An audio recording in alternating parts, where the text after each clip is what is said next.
Hi friends, मैं हूँ शरण्या और आज का हमारा टॉपिक है कि हम अपने यादों में क्यों इतने अटके होते हैं या अपने पास्ट में क्यों इतने अटके होते हैं। यादें क्या हैं? हमारी अच्छी या बुरी एक्सपीरियंसेस, खुशी के, गम के, सरप्राइजेस के या डर के, कोई भी एक्सपीरियंस हो सकता है। लेकिन हमारा एक्सपीरियंस हमारे किसी न किसी इमोशन के साथ जुड़ा हुआ होता है। अगर आप मेरा प्रीवियस वीडियो देखें जहाँ मैंने बताया है कि हमारा बॉडी और हमारा माइंड कैसे कनेक्टेड है हमारे सेंसेस के थ्रू, तो आप डिटेल में जान पाएंगे। लेकिन हमारे इमोशंस का हमारे सोच विचार पे काफ़ी ज़्यादा प्रभाव रहता है। तो उस तरह से हम अपने इमोशन के साथ जो भी एक्सपीरियंसेस जुड़ जाते हैं उसके साथ काफ़ी अटैच हो जाते हैं और ये अटैचमेंट हमें बार बार हमारे पास में ले जाता है। हम आखिर क्यों जाते हैं हमारे पास में? हमको वो फीलिंग जो उस घटना के साथ हो या एक्सपीरियंस के साथ हो, हम वो फीलिंग को वापस जीना चाहते हैं और वो जीने के लिए हम बार बार हमारे पास में चले जाते हैं। फिर आपके अटैचमेंट हो सकता है अच्छी फीलिंग के साथ हो या फिर दुखद घटनाओं के साथ हो। ये तो आपका उस टाइम का कितना स्ट्रॉन्ग उस फीलिंग की तरफ या एक्सपीरियंस की तरफ अटैचमेंट रहा है उस पे निर्भर करता है। अगर आपने नोटिस किया हो, जब आप बस में, ट्रेन में ट्रैवल कर रहे हो और आप कोई गाना सुन रहे हो और सडनली आप पास में चले जाते हो, बोलते हैं अरे हाँ यार, ऐसा ही होता था, वैसा ही होता था। तो आपका वो फीलिंग जो है उस एक्सपीरियंस के साथ एक्चुअली वो उस टाइम पर एक्टिव हो जाता है और आप पास में चले जाते हैं। या फिर आप यूं ही लेटे हुए हो और आप पास में चले गए, आपको जो फीलिंग का बहुत बार ऐसा होता है, अभाव जो रहता है या फिर आपको और चाहिए, वैसी फीलिंग आपको और चाहिए, तो आप उस एक्सपीरियंस की तरफ एक्सपीरियंस करने के लिए आप उस यादों में चले जाते हैं। अगर आप नोटिस करें तो काफ़ी सारे लोग होते हैं जो बातों बातों में कहते हैं यार अभी तो ज़िंदगी कुछ इतनी है, ये नहीं है, अच्छी नहीं है, इससे अच्छा तो हमारे पास में ऐसा होता था, वैसा होता था। और वो बहुत हद तक अपने पास में ही अटके रहते हैं और पास में ही जीते हैं। और अगर आप नोटिस करें तो जो लोग पीते हैं यानी मद्यपान करते हैं, वो बेसिकली क्यों करते हैं? उनको रिलैक्स होना होता है, तो या तो फिज़िकली या मेंटली, तो वो मद्यपान करके अपने आप को रिलैक्स करते हैं। जो फीलिंग है रिलैक्सेशन की, वो पाने के लिए वो मद्यपान करते हैं। उसी तरह नॉर्मल इंसान जो होता है वो पास में चला जाता है, फिर वो अच्छी हो या बुरी हो। हमें ऐसा लगता है कि स्मोकिंग करना या दारू पीना या तंबाकू गुटखा खाना यही एडिक्शन होता है।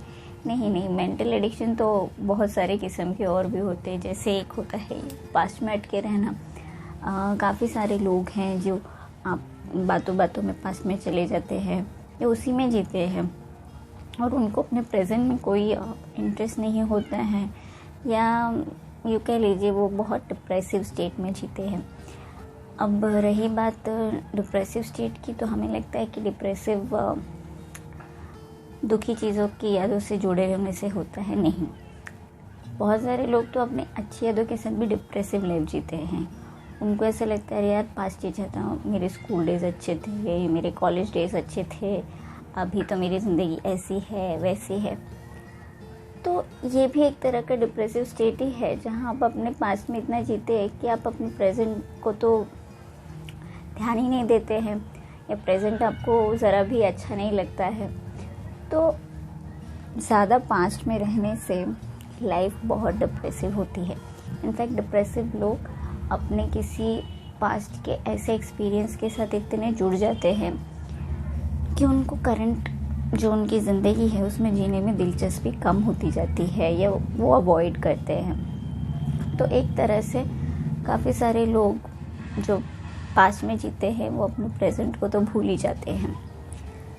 दूसरे तरह के लोग होते हैं जो बहुत फ्यूचर में जीते हैं, वो हमेशा सोचते हैं ऐसा हो गया तो वैसा हो गया तो इसका क्या होगा, उसका क्या होगा, और कॉन्स्टेंटली वो एक तरह के फियर में जीते हैं कि अगर मैंने सोचा वैसा नहीं हुआ तो उसने मेरे साथ ऐसा किया तो कल को दुनिया वैसी हो गई तो, और ऐसे काफ़ी सारे डर होते हैं।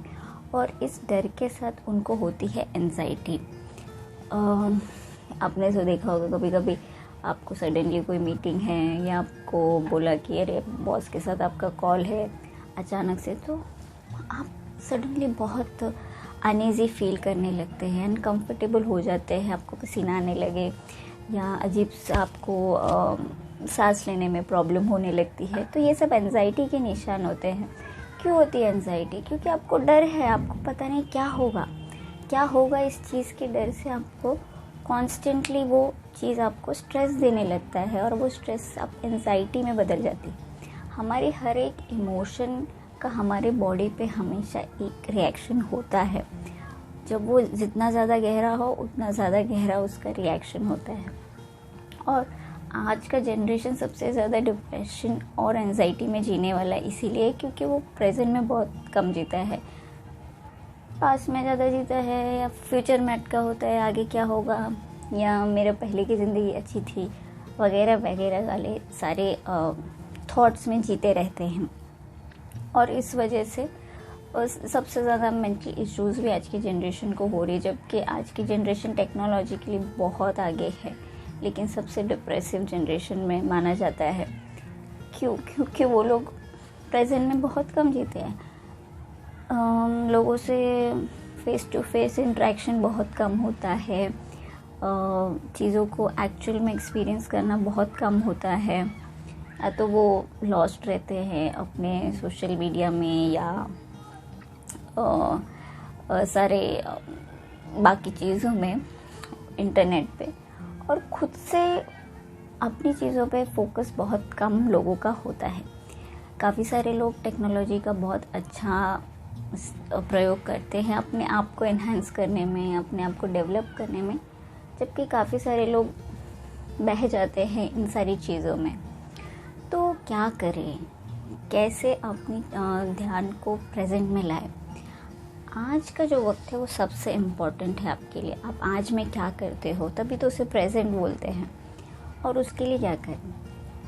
जब भी आप नोटिस करें कि आप बहुत ज़्यादा पास्ट में चले गए या सडनली आप पास्ट की यादों में चले गए हैं, तो अपने ध्यान को अपने सांस पे लाएं, अपने ब्रीदिंग पे लाएं कि आप कैसे ब्रीथ कर रहे हैं, यानी कि इनहेल एक्सहेल कर रहे हैं, उस पर ध्यान लें। ये एक तरीके का ट्रिक है जिससे आप अपने ध्यान को वापस ला सकते हैं। अगर आप ट्रैवल कर रहे हैं या सडनली मतलब भीड़ भाड़ वाली पब्लिक प्लेसेस में हैं, तो क्या करें? आप अपने ध्यान को तुरंत लाने के लिए किसी स्पेसिफिक जगह पर देखें, या वहाँ पे करंटली क्या हो रहा है, लोग चल रहे फिर रहे, उस पर ध्यान लगाएं। इससे भी आप अपने आप को वापस कॉन्शियस मोड पे ला सकते हैं, अपने अवेयरनेस को बढ़ा सकते हैं। ये simple day to day life में आप अगर करते रहें तो आपको धीरे धीरे अपने प्रेजेंट में आने की आदत हो जाएगी। बहुत सारे लोग जो इन यादों को या पास्ट या फ्यूचर के मतलब डिप्रेशन, एंजाइटी और फियर से अपने आप को दूर रखने के लिए काफ़ी सारे लोग क्या करते हैं, अपने आप को टोटली बिजी रखते हैं। इससे वो हो जाते हैं बहुत ज़्यादा वर्कहोलिक, और वो लोग अपनी सेहत को इग्नोर करने लगते हैं। बहुत सारे वर्कहोलिक लोगों से अगर आप बात करें तो अगर आप देखें तो वो ना ही दुखी होते हैं, ना ही बहुत खुश होते हैं। वो कहते हैं उनके पास वक्त ही नहीं है सब करने के लिए, वो बड़े बिजी रहते हैं। ये एक तरह का डिफेंसिव मैकेनिज़्म है जो हमारा माइंड हमारे साथ खेलता है, या हम अपने आप के साथ करते हैं, ताकि हम ना दुखी हो, ना बहुत ज़्यादा किसी चीज़ों में सोच में पड़े रहे। उससे अपने आप को डिफेंड करने के लिए हम करते हैं कि आपको बहुत बिज़ी कर देते हैं, कोई ना कोई काम ले लेते हैं, एक्स्ट्रा आवर्स काम करते हैं और अपने आप को बिज़ी रखते हैं। लेकिन इसमें ऐसा हो जाता है कि हम तब भी अपने आप को अवॉइड करते हैं, अपने काफ़ी सारी चीज़ों से भागने की कोशिश करते हैं, ना कि उसे सॉल्व करते या कंप्लीशन पे लाते हैं। ये भी बहुत प्रभाव डालता है हेल्थ पे आगे जाकर, क्योंकि वो धीरे धीरे कहीं ना कहीं आपको असर दिखाता है, क्योंकि आप अंदर से तो खुश नहीं हैं, क्योंकि आप अवॉइड कर रहे हैं बहुत सारी चीज़ों को बिज़ी रख कर और सेहत का ख्याल ना रख कर। तो ये भी डेंजरस हो सकता है, जो कि बहुत सारे लोग मानेंगे इस बात को कि उन्होंने फेस किया भी रहेगा, काफ़ी सारे लोगों ने ये। तो हेल्दी लाइफ के लिए प्रेजेंट में जीना बहुत ज़रूरी है। अपने आप को खुश रखना ज़रूरी है, और खुश रखना कोई बहुत डिफ़िकल्ट काम नहीं है। अपने मेमोरीज़ के साथ ज़्यादा अटैच्ड मत रहिए, और नई नई मेमोरीज़, नई नई चीज़ें करने की कोशिश करें। हम काफ़ी सारा मूवीज़ से और स्टोरीज से, ये सब जो नॉवेल्स होते हैं उससे बहुत ज़्यादा प्रभावित होकर सोचते हैं कि ज़िंदगी वैसी हो, बट बहुत सारी चीज़ें वैसी नहीं होती हैं इन रियलिटी। हम देखते हैं कि हमने काफ़ी बार सुना भी होगा कि हम लोगों से ज़्यादा उनके साथ उन्होंने हमें कैसे महसूस कराया, इस चीज़ से बड़े ही प्रभावित होते हैं।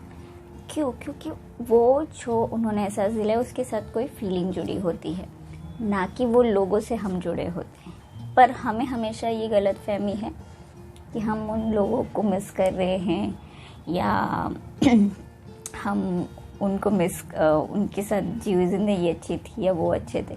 नहीं, हम उस फीलिंग के साथ बड़े जुड़े हुए हैं, बहुत ज़्यादा अटैच्ड हो गए हैं। तो प्रेजेंट में रहना बहुत ज़रूरी है, इससे हम जानते हैं, और इन सब गलतफहमियों से बाहर निकलना बहुत ज़रूरी है अगर आप ज़िंदगी में आगे बढ़ना चाहते हैं। काफ़ी सारे सक्सेसफुल लोगों को अगर आप देखें तो वो ये सब चीज़ों में नहीं फंसे हुए होते हैं। वो आज में क्या करना है, इससे आगे क्या होगा, कोई गोल होता है जिसके लिए वो आज वर्क कर रहे होते हैं, और उनका कॉन्स्टेंटली आप देखें तो आज मुझे क्या क्या मीटिंग्स है, आज मुझे क्या करना है, आज के दिन मुझे क्या ख़त्म करना है। वो बहुत ज़्यादा आज में जीते हैं और बहुत ज़्यादा चीज़ें अचीव भी कर लेते हैं। तो एक सक्सेसफुल लाइफ और एक हैप्पी लाइफ जीने के लिए प्रेजेंट में जीना बहुत ज़रूरी है। जाते जाते एक और इम्पॉर्टेंट चीज़ याद दिलाना चाहूँगी कि ज़िंदगी में कोई भी चीज़ फिक्स नहीं होती है। हर चीज़ बदलती है, हमारे हालात बदलते हैं, मौसम बदलते हैं, और बदलाव इस ज़िंदगी का सबसे बड़ा सच है।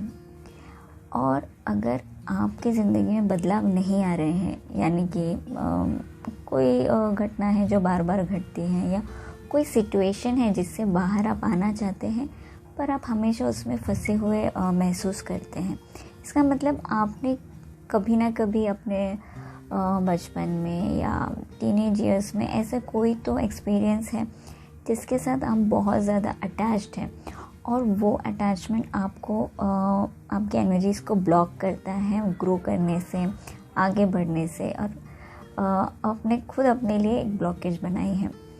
अगर आप इन ब्लॉकेजेस से बाहर निकलेंगे, ओवरकम करेंगे, तो आप देखेंगे कि आपकी ज़िंदगी बहुत हद तक ट्रांसफॉर्म हो जाती है, बहुत हद तक बदल जाती है।